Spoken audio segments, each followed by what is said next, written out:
ఉన్న బంగారాన్ని విడిపించి ఆ రోజు ఆన్లైన్ రేటుకే మేము కొంటాం. Sharma gold company.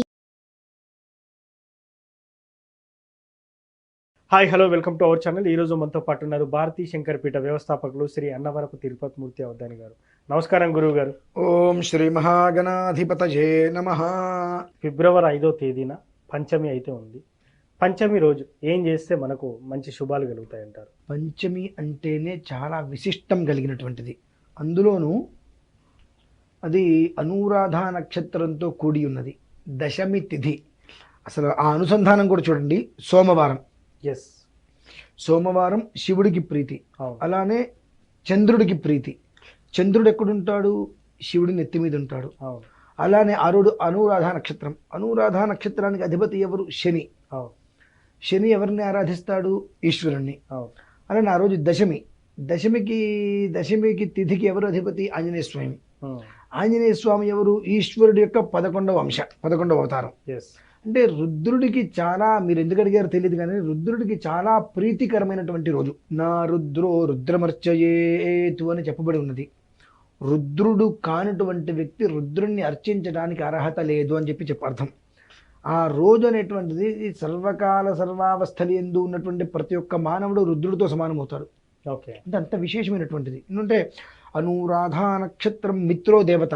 అనురాధ అనేటువంటిది అన్నిటికీ కూడా మిత్ర స్వభావితం కలిగినటువంటిది. అనురాధ నక్షత్రం వారితో దాదాపుగా ఎవరికి తగాదాలు ఉండవండి.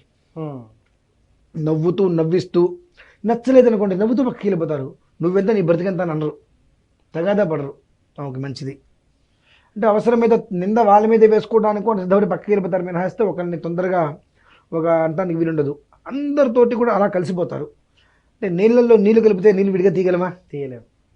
అలా కలిసిపోతారు వాళ్ళు. అంత స్పష్టంగా ఉంటారు. అటువంటి అనురాధ నక్షత్రం మిత్రోదేవత.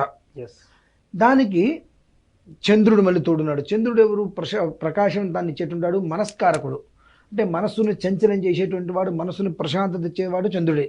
అందరూ కలిసి సమూహంగా ఏర్పడినటువంటి అద్భుతమైనటువంటి దివ్యమైన రోజు అండి అది. ఓకే, మానవాళి జీవితానికి చాలా అద్భుతమైనటువంటి శుభ సమయాన్ని భగవంతుడు ఇచ్చేటువంటి రోజు కూడా. ఎందుకంటే ప్రతి ఒక్కడు రుద్రుడే ఆ రోజు. ఓకే, అంత విశేషమైన రోజు. ఆ రోజు మనం ఏం చేయాలి అనేటువంటిది, సరే ప్రతి ఒక్కరూ ఏదైనా చెయ్యొచ్చు. రుద్రం అనేటువంటిది వినటం, అభిషేకం చేసుకోవటం, పారాయణ చేయించడం విశేషం. అయితే ఇక్కడ ప్రధానంగా మేము ఒకటి ఆరాధన చేస్తున్నామండి ఆ రోజు. ఓకే, మనకు శివరాత్రిని పురస్కరించుకొని లాస్ట్ మేము ఉజ్జయిని వెళ్ళినప్పుడు అక్కడ అవంతికాపురం, ఈ కుజుడు జన్మించినటువంటి స్థలం అవంతికాపురం. ఆ కుజుడు జన్మించిన స్థలంలో అహోరాత్ర త్రయం అని రుద్రపారాయణకి సంకల్పం చేశాం. అహోరాత్ర త్రయము అంటే 72 గంటలు ఏకధాటిగా నిర్విరామంగా 1 నిమిషం కూడా మధ్యలో బ్రేక్ లేకుండా అభిషేకం చేయటం, పారాయణ చేయటం సంకల్పం చేశాం. ఆ సంకల్పం చేసినటువంటి పరిస్థితులలో ఈ అంటే అక్కడి నుంచి 60 రోజుల సమయం, 60 రోజులలో 5 లక్షల పంచాక్షరి చేయాలి అనేటువంటి సంకల్పంతో రేపు ఆదివారం సాయంత్రానికి 1 లక్ష పూర్తవుతుంది. ఓకే, పంచాక్షరి.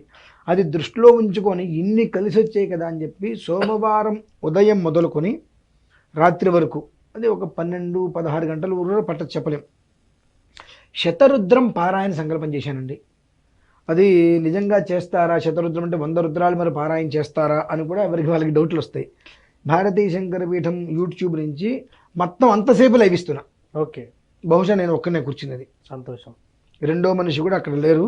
ఒక్కనే కూర్చుని ఉదయం 6:30, 7, 7:30 మధ్యలో కూర్చుంటాను.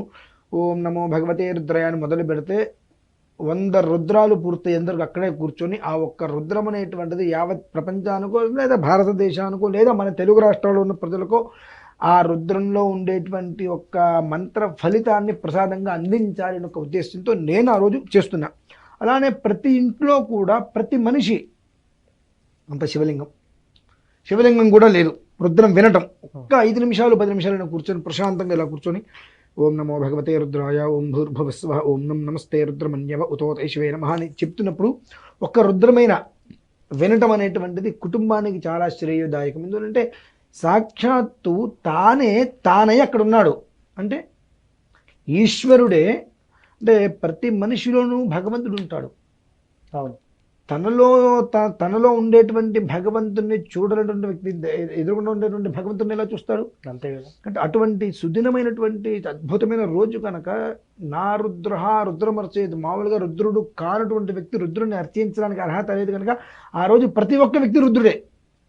కాబట్టి చక్కగా ఇంట్లో కూర్చొని పొద్దున్నే దీపారాధన చేసుకొని ఏదో ఒక సమయంలో 5 నిమిషాలు ఒక రుద్రాన్ని చెవిని పడేసుకుంటే శరీరంలో ఉన్నటువంటి తుప్పు మొత్తం పోతుంది, వదిలిపోయి ఒక రకమైనటువంటి మానసిక ప్రశాంతత, ఈ యొక్క జీవితం నాకు ఇలానే ఉంటే బాగుండు అని ప్రతి ఒక్క మనిషి జీవితంలో కూడా చాలా తృప్తిగా అనిపిస్తుంది.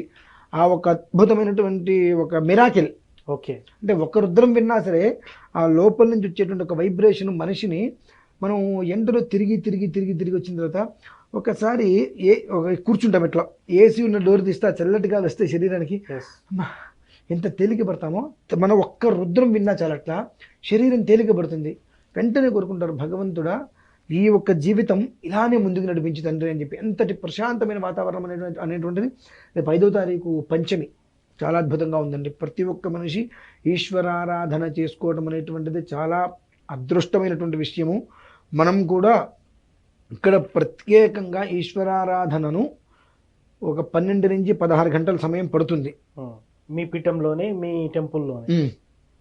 అది నేను టెంపుల్లోనే చేస్తాను, ఆఫీస్లో చేస్తాను, ఎక్కడ చేసినప్పటికీ కూడా కంటిన్యూ లైవ్ ఇస్తాను. ఓకే, మధ్యలో ఒకవేళ ఏదైనా కరెంటు ఏదైనా పోతే ఆగిపోవడం, లేదంటే ఫోను, ల్యాప్టాప్, కంప్యూటర్ అంతసేపు 12 గంటలు 13 గంటలు కంటిన్యూగా ఇస్తే ఓకే, పనిచేస్తే ఓకే. లేదంటే మధ్యలో ఒక అరగంట వాటికి విశ్రాంతి ఇచ్చి చేయటం. అంటే 3 ఐటమ్స్ పెట్టుకుంటా దగ్గర. ఒక అరగంట ఒకదానికి విశ్రాంతి ఇచ్చినప్పుడు వేరే ఇంకో దాంట్లో స్టార్ట్ చేసేటట్టుగా ఏమో చేయడం మానేసేమని అనుకోవచ్చు కదా. అంటే జనాలందరూ కూడా అండి ప్రత్యక్షంగా మనం చేసేటువంటిది కనిపిస్తున్నప్పటికీ కూడా వాళ్ళ కళ్ళు కనిపించవు, నమ్మలేరు, ఏదో ఒకటి ఆలోచిస్తూనే ఉంటారు. ఆ అవకాశం కూడా వాళ్ళకి ఇవ్వకుండా, నాయన భగవంతుణ్ణి మనం ఆరాధించినట్లయితే ఆయన యొక్క అనుగ్రహం అనేటువంటిది మనం మోయలేనంతగా ఇస్తాడయ్యా, ఒక్కసారి మీరు ప్రయత్నం చేసి వినండి, ఫలితాన్ని పొందండి అని చెప్పి రుజువు చేయవలసిన పరిస్థితులు వచ్చినాయి. అదండి పరిస్థితి. సార్, ఇప్పుడు ఈ రుద్రం అనేది నార్మల్ టైంలో వినొచ్చు అంటారా? ఎప్పుడైనా ఎప్పుడైనా వినొచ్చు. కాకపోతే కొన్నిట్లకి ప్రత్యేకమైనటువంటి రోజులు ఉంటాయి. ఆ రోజులలో ఒకటైతే ఇది మేము అహోరాత్ర త్రయం అనేటువంటి దానికి సంకల్పం చేసి పంచాక్షరి చేద్దాం అనుకున్న దాంట్లో 1,00,000 పూర్తి చేసినటువంటి సమయం కూడా. ఇవన్నీ కలిసి రావడం కూడా ఒక యోగంగా భావించుకోవచ్చు, తప్పేముంది. యోగో ధ్యానం సదా సాంఖ్యం విద్యా శిల్పాధికర్మచ, యోగంగా భావించుకోవడంలో తప్పులేదు. మాకు ఇవన్నీ నచ్చవండి, మంచిది, నమస్కారం, తప్పే ఉంది. ఓకే సార్, మీరు పంచమి రోజు ఏం చేయాలి, ఏం చేస్తే మనకు అసలు సమస్యల నుండి ఇట్టే బయటపడతారు అనే దాని గురించి చాలా చక్కగా వివరించారు. Thank you. చూశారు కదా, పంచమి రోజు ఏం చేయాలి, ఏం చేయకూడదు అనేది గురువు గారి మాటల్లో విన్నాం. మరో కార్యక్రమంలో మళ్ళీ కలుద్దాం. Thank you.